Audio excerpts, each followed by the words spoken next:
Ayan, magandang umaga po sa inyo mga ka-farmer. Let's go farming na po. Pang-19 na araw po ng ating mga alagang sisiw. Kagabi po bago ako matulog, nagkasikaso ako sa kanila.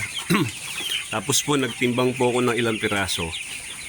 Ang timbang po nila ay nasa 850 grams to 1 kilo na po. Tapos po ang ating patuka sa kanila ngayon, di grower na po yung pong pellet form na. May iba po tayong ka-farmer na nagtatanong gaano daw po yung sukat ng ating ng kulungan na ginawang ganito, ng cage type. Ang sukat po nito ay nasa 3 feet po yung kanyang haba, yung lapad po niya, yung lapad po niya pa ganun. Di bali 8 feet po. Ang ginawa ko po sa 4 na layer. Ayan po. Wala pong laman yung ilalim. 4 na layer po ang ginawa ko. Ang plano ko po ay every layer lalagyan ko po ng 25 heads para isang tindig po, isang kulungan maglalaman po ng 100. Pero kapag kinarga ko na sila sa ganung pag malalaki na sila, obserbahan pa rin natin kung okay yung 25. Pwede tayo magbawas kung talagang mainit. Kagaya ngayon, napakainit po ng panahon kasi ang mga sisiw po na nasa grower stage na, kailangan po niya ng magandang ventilasyon para mas mabilis silang lumaki. Maganda po dapat ang pasok ng oxygen para mas mabilis po silang lumaki. Pansin ko po dito sa aking kulungan, ito pong, kasi yung una po naghiwalay po ko ng mga malalaking sisiw, yung mga angat po ba sa kanila. Hiniwalay ko po, nilagay ko po sa parang second layer. Nilagay ko po sila doon. Tapos po naglagay po ako sa pinaka top layer niya, pang-4 na layer niya. Nung nagtimbang po ako, mas naunahan nung mga nasa taas, yung nasa gitna. Ko po na kailangan talaga ng manok ng magandang pasok ng hangin para mabilis sila lumaki. Ano ko lang po yun ano ko lang, parang assessment ko lang sa aking ginawa. Yung laman po ng kada layer ay talagang 2 drinker, tapos po isang automatic feeder. Hindi ko po nilagyan ng pakainan sa labas kasi po minsan may mga kalapate, may mga ibon na dumadapo para makikain. Kasi po pag ganun medyo nakakatakot, baka makakuha sila ng sakit. Pag nagkasakit po yan, diyan laki ng problema natin. Kaya mas pinabuti ko doon muna po sa loob yung feeder. Pero may plano na rin po ako dito. Gagawin ko po yung drinker niya, yung tubo na, yung nakakapag yung pagaya po sa mga malaking tunnel vent na tubo. Tapos po iinom lang sila para may salo, para makapag bawas po sa space. Yung yung feeder po, iyan muna po yung auto feeder muna, kasi ang hirap po kapag ang ginawa ninyo yung para bagong ganito po. Mahirap po yan kasi minsan pag wala kayo sa bahay, hindi nyo kagad nababantay, nauubusan sila ng pagkain. Pag ganitong stage na po sila, hindi na po sila pwedeng maubusan ng pagkain kasi dapat sila tuloy-tuloy na. Kaya pag ganito po, auto feeder na po talaga ginagamit ko para wanto sawa sila ng kain. Pag ang gagawin naman yan, pagkakain, upo. Pagka-upo, maya inom. Tapos pagka na uli, kain uli sila. Kaya kapag ganyang klaseng pakainan po ang nilagay ko, medyo magkakaproblema ako. Minsan mataka ko sa oras. Minsan may mga gawain din tayo na kailangan ayusin. Pagbalik mo, wala nang laman. Sayang yung panahon na dapat ikakain nila. Mas madidelay yung paglaki po nila. Ang painom ko po sa kanila ngayon ay tubig na lang. Pwede po akong magbigay ng probiotic, yung Homida probiotic na ginagawa namin ni Mrs. Kasi hindi natin alam, baka pagdating 26th day o pang 27th day ay mag-harvest na para ma-flush nila yung mga antibiotic at yung po mga vitamins na inom nila para safe naman in fairness para sa ating mga customer. Usually po, nagdedress ako ng manok, nagkakatay po ako ng manok. Pag sila po tumimbang na ng 1.6, 1.7. Meron naman po kasi mga customer gusto 1 kilo lang. Pero sa totoo po, pag 1 kilo lang po, 1.5, manipis po ang kikitain natin. Pag mga 1.7, 1.8, pag na-dress po yung 1.3, hindi meron pa tayong tatlong guhit na na sobra. Let's say sabihin natin ng 150 na lang ang ang kilo nila.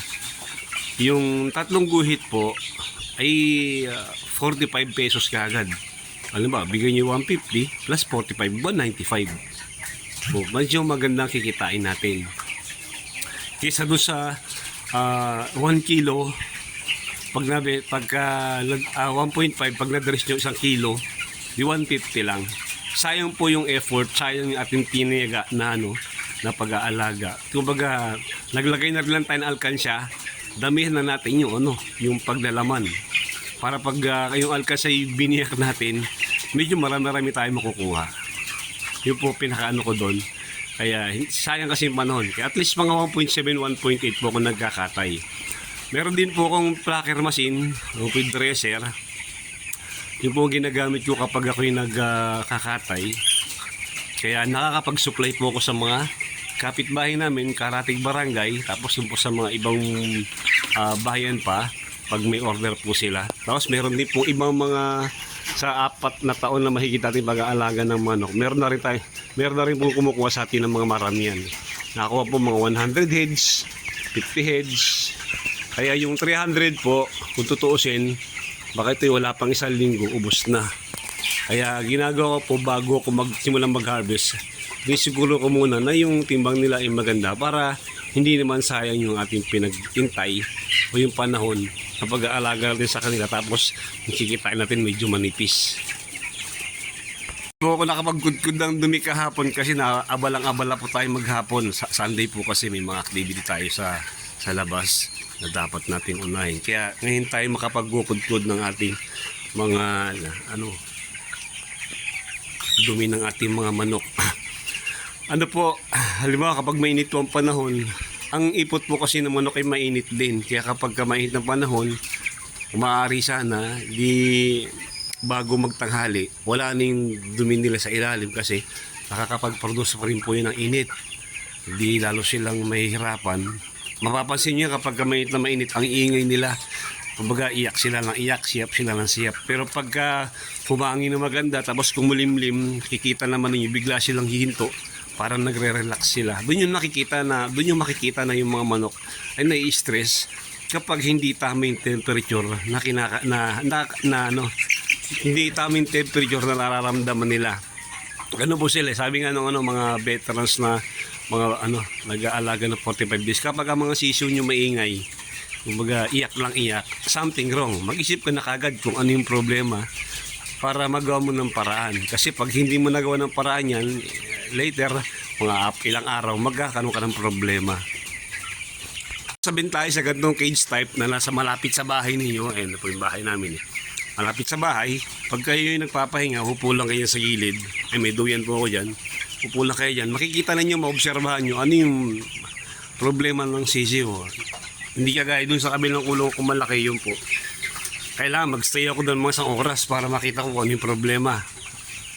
Bakit? Pagka matagal naman na kinag-aalaga, isang silip nyo na sa inyong mga alaga, pati sa sitwasyon, alam nyo na kung ano yung problema. Pero sa mga bagong mag-aalaga, talagang aralin ninyo kung tignan nyo kung ano yung, kung totoo, kung ano, yung behavior nga ng sisiw, dapat aralin nyo din para hindi kayo, para pag may problema po, alam nyo kagad at magagawa nyo kagad ng paraan. Kasi pagka mga problema po sa mga sisiw, kapag napabayaan natin, malaki po ang malaki ang magiging damage sa atin. It's either magiging sakitin sila o hindi sila lang ng maayos. Maapektuhan yung kita na dapat nating kikitain pagdating ng harvest.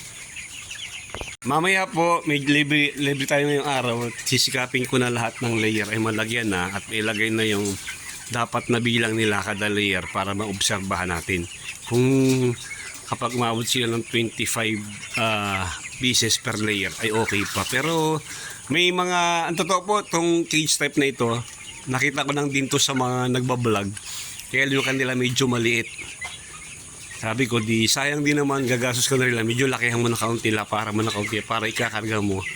Hindi ikakarga mo sisiyo, di dagdag pa rin sa kikitain. Hindi ko lang alam kung yung design na yun talagang para yung pasok ng hangin ay maganda. Pero pagka-harvest mo natin yung cycle na ito, malalaman natin kung tama yung ating ginawa na nagpa-dagdag tayo ng lapad para makabuo tayo ng 100 heads kada layer. 300 po ito eh. 3 po yung kulong ang pinagawa ko. At may nagtatanong din po magkano raw po yung nagastos ko dito. Parang nasa 26 or 25,000. Hindi ko kasama yung labor doon. Dahil po materials pa lang po yun. Lahat-lahat po nasa 30 plus yung tatlong kulungan. Ano naman po to yung mumurahing steel matting na ginamit ko, ginawa ko, pinintirahan ko na lang po. Tapos yung mga bakal na ginamit ko, sabi ko sa gagawa, hindi naman kailangan yung matmala, yung maganda, basta maayos lang sa mapaglalagay ng mga sisiw. Kaya ang ginawa ko po, pininturahan ko na lang na para hindi kalawangin. Kasi yung dumi po nila, medyo mabilis din po yung makapag-produce ng kalawang. Kaya dapat bago nyo isalang yung mga manok nyo, pinturahan nyo muna. Eh kung may ganito kayong mga 5, tapos may malawak kayong kagaya ito sa akin, may kung kung mga 5 ganyan, di 500 na po yan. Tapos po, asya pa sa magiging i-improve natin pagdating ng mga panahon. Ito pong, ayan, medyo dito po ako nahihirapang maglinis ng dumi. Kasi medyo makitid siya. Kasi pag sobrang taas naman hindi ko na maaabot. Kaya talagang aaralin pa natin. Pero number 1 talaga dapat pag ganito ang inyong kulungan, yung issue ng ipot. Kasi po yung ipot po nila maraming pwedeng ibigay na problema yan. Kaya dapat magawa natin ng paraan. Eh, sabi ko na nakaraan, at least twice a day nakakapaglinis po tayo ng ipot nila para hindi mangamoy, tsaka hindi rin pamahain ng langaw. Pero sa po, tinanong ko yung mga misis ko kung mabaho ba. Sabi niya, normal lang. Ang po kasi may probiotic po yung painom ko sa kanila para mabawasan yung amoy ng ipot nila at hindi rin makatawag ng langaw.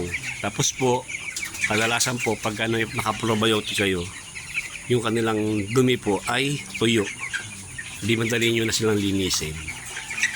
Ayan, ilang araw na lang po makakapag-harvest na tayo. At